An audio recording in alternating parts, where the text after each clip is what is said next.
for quite a while. But this is a great page. We like to show people on that. And it's Forbes has done some articles on it. We've talked about this before. You know, Forbes is doing articles on the company, and they've actually brought on Brian Benson as their finance counsel, which is a cool thing. I mean, it's just more credibility. Forbes does their due diligence on companies. And a lot of people go, well, I've never seen that article. I wanted to put it up here because here's the article. Here's the link. You can Google it. You can look at it. Forbes talking about it. And you can see at the very beginning, when Brian came on, he was part of this venture capital of $12 million in funding coming on board. And it says Aurum delivers institutional grade trading. I mean, they don't make this stuff up because Forbes can get sued. They want to make sure they're printing real stuff, and they wouldn't put a guy that's running a Ponzi scheme on the Forbes Finance Council. So this just gives more credibility. And it's important that you see this and you understand this company isn't going after our $100 or our $1,000. They're doing very big business from venture capital, from institutions, and they've been trading since 2023. But here's Brian Benson on the Satoshi Roundtable session. That's a big deal. There's only 300 people in the world invited to this, an invitation only, no press. And these are people that are leaders in the crypto and the blockchain world that are setting the direction. You know, and that's something, if you're following the news with Donald Trump, he's like, we as America have to set the direction. We have to create the laws. We have to create the frameworks, or China will do it. And so we have to do it. And here's Brian with CZ, I think his name is. He's the founder of Binance. I think he's worth like $100 billion, this guy. Big numbers, big business. Binance is the largest crypto exchange in the world. Here's Brian Benson at the Token 2049 stage, one of the largest crypto blockchain meetings. On our landing page, we have, Dave had the idea to put him on there. We actually put his talk on there so you could hear his talk on stage. You know, Dave had to make sure, because I had to Google the guy and make sure he was really there. And he's there and he's talking. And what was his talk? Can AI make you richer? And that's what Aurum is all about, improving people's lives and helping them. But you see, here's Richard Tang of Binance. He's the CEO now. And Brian was in line to be the CEO, but we're very thankful that he did not become the CEO, because he wouldn't be here, and we probably wouldn't all be here right now also. Here's Brian Benson talking at the Abu Dhabi as the CEO. Wendy speaking at Wendy. She has 1 million plus followers, and he's talking about creating 1,000 millionaires and what his vision is and how he's going to help people. And he has a real passion for helping people in third world countries, because he's lived a lot of his life in Colombia. He's from California, but he moved over to Colombia when his parents were missionaries. And then also here he's at the roundtable session of Sandbox and 1inch. A very, very powerful groups of guys. These guys are very large blockchain companies. And there he is. So he's not only, you know, the CEO, but he's bringing these massive connections. And you can see what's happening with this company and the growth of the company and the technology, the advancing of technology and the different products they have. Here's two other very powerful people. Bokhair, he's the ex-deputy finance minister of Sierra Leone.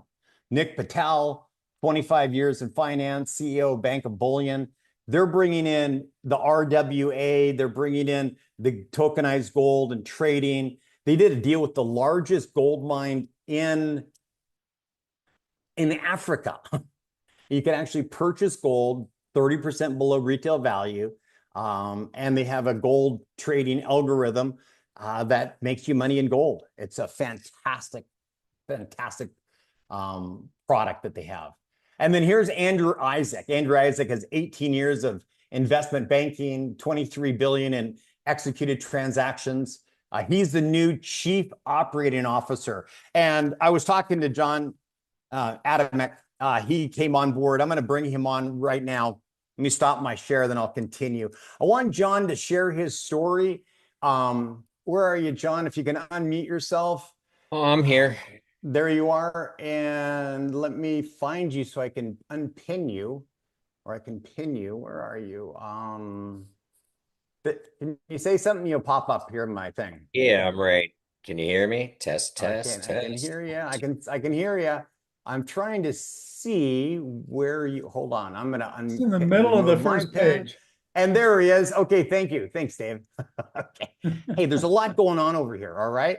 Let me pin I've had you your and back for so then long. I know. Here we go.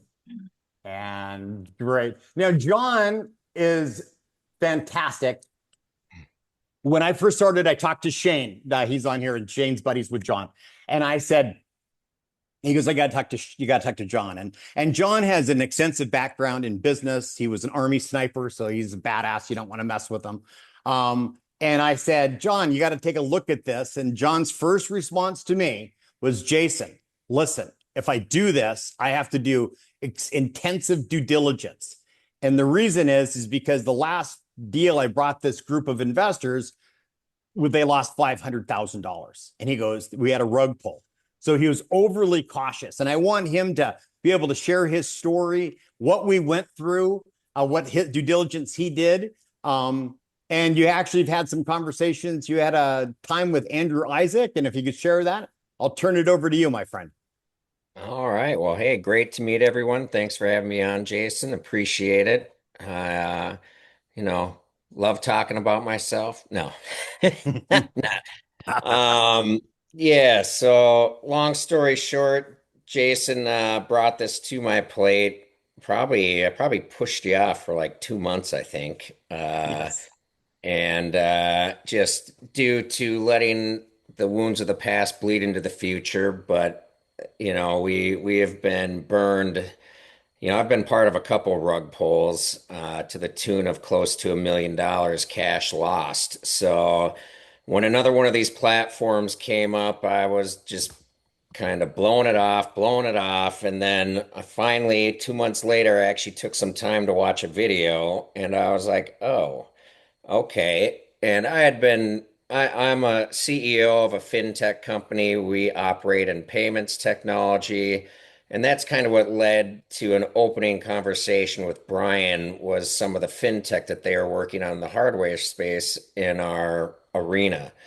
So I jumped on a call with Brian and we went through what we talked about that involved my industry and a potential collaboration with Aurum, and we just started talking about AI trading. And I've invested probably close to 150 grand in other technologies and companies that promised they could do that, promised they could do this, and none of them ever worked out. So I kind of swore it off. And Brian just made a comment. He goes, "Oh, wow, we do some AI trading." I'm like, "Oh, that's interesting. What kind of returns are you getting?" And he goes, 17%. I go, "That's not a bad year." And he goes, "No, that's a month." I go, really? Okay, too good to be true. I go, if that's the case, show me. And Brian said, sure thing, which kind of caught me off guard because it was the first time somebody in a position had actually said, yeah, okay, we'll open our exchanges to you and you can see the money, you can see the trades, you can validate the trades, which is exactly what we did. It took several weeks to get it set up, but they did just that. They opened up three of the four exchanges.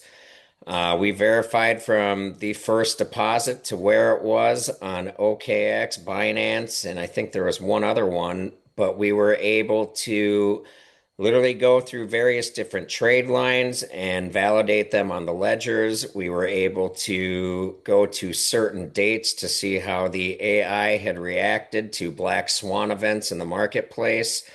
And the truth is, it did everything they said it was doing. And so we came in and invested January 1st and hit the ground running. Through that, qualified for a trip to the Maldives, and whatever you believe in, I'm a Christian. I believe in the Father, and the Father works in mysterious ways. I missed my original flight to the Maldives due to my assistant deleting my trip or flight from Minneapolis to Chicago. And because I didn't make the Chicago flight, they canceled my entire trip. So I had to spend 7,500 bucks on plane tickets I just paid 3,500 bucks for literally 3 days ago. So $10,000 into flights. I get down there and it was a blast. Got to meet a lot of the team, just validation after validation. And lo and behold, we're getting ready to leave. And what does John do? He misses his transfer back to the airport on the boat. So they had to book me a private plane, water float plane. Well, this is where it comes into God is funny because I literally walk out of there. I'm like, oh man, first of all, I'm like, I wonder how much this is going to cost me. But I got to know the manager of the resort, so he hooked me up. And I'm sitting in the bar, and in walks Andrew Isaacs, and he sits down next to me. He's like, aren't you that guy from America? I go, yeah. And he goes, sounds like you've been doing some good stuff. We've brought in almost 5,000 people in 6 months and just got to sit down and talk with Andrew one on one for a good hour and a half. And we literally just hit it off. He's now a buddy. We've been talking probably a couple times a week. He's been helping me engage some very large clientele, their institutional money, we'll just say that. And we got on a call with a buddy of mine who is the COO of a $30 billion hedge fund yesterday. And this is where, I mean, if you have any disbelief in Aurum, I'm going to tell you to wash that away from your mindset because I've been involved in a lot of deals and a lot in the fintech space. And I can tell you single-handedly, I literally wrote Jason a message probably 3 weeks ago, just saying thank you for your diligence and my buddy Shane, because I think this is single-handedly one of the best opportunities you will ever come across in your lifetime. Not only are you poised in a company that is the real deal, you are positioned and this, I mean, for a landslide victory when it comes to tokenomics, and we're working on some other projects in tokenomics.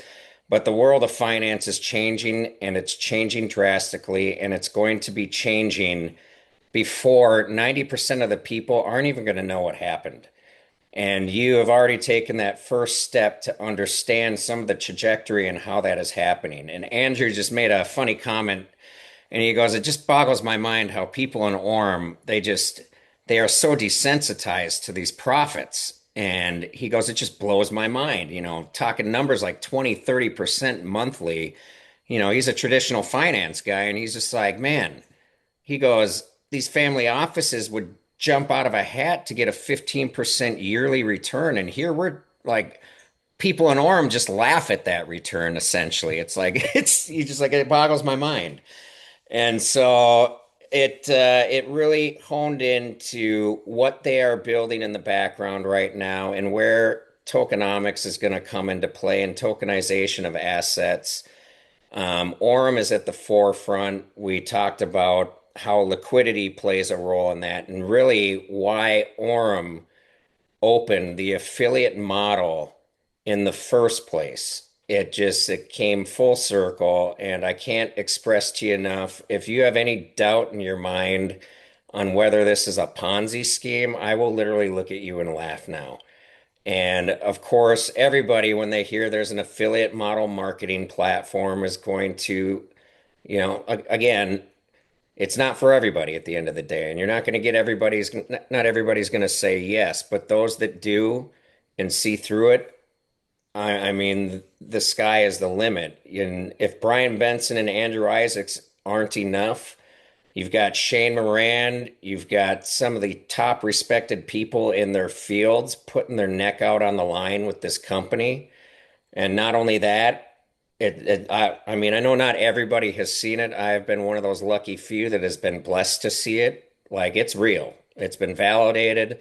And that hedge fund operator, is also an ethical hacker, and we did some stuff behind the scenes with Aurum that I won't We won't really put that get on the into, but table. let's just say we got access to the wallets and we tracked every dollar Aurum had under management, and everything checks out. So, Jason, anybody's got any questions on that? I'm more than happy to dive a little deeper into it. I want to be respectful of people's time, Right. but Okay. really, in the end, you couldn't have found yourself in a better position to take advantage of next gen technology that is really, at the end of the day, it's been out there all this time. It was just never available to you and me, and it was a Right. tight-knit circle. And Orm said, enough with the big guy. Let's help the little guy. And this is the results that you're seeing. So Well, it's pretty look, exciting time to be a part of it. John, I appreciate it. Thank you for sharing. And I